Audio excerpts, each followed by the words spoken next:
To understand why this matters, let's compare two engineering teams that appear to be doing the same thing but achieve completely different outcomes.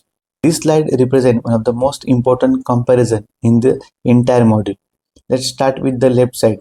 Notice the CAD model displayed under the heading Amateur Approach. This team immediately opens CAD software and begins drawing components. At the first, it seems productive. After all, geometry is being created, parts are appearing, progress feels visible. But now, look at the bullet point below. Starting point as a CAD, their focus is aesthetic, shape, and creating parts. The problem is none of those activities answer the fundamental engineering questions. What performance target are we trying to achieve? What budget constraint exists? How will be this manufactured? What regulation must be satisfied?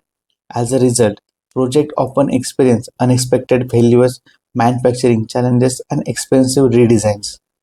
Now shift your attention to the right side of the slide.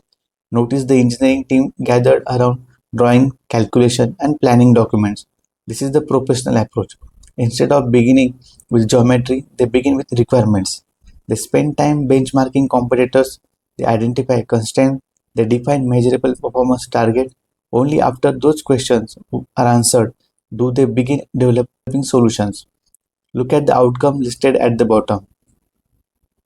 A validated constraint-driven solution that can actually be manufactured and scaled. Difference is a critical. Amateur teams design first and discover problem later. Professional team identify problem first and design solution afterwards. The CAD model may look impressive, but in industry, the process behind the model is far more important than the model itself. Professionals define their approach.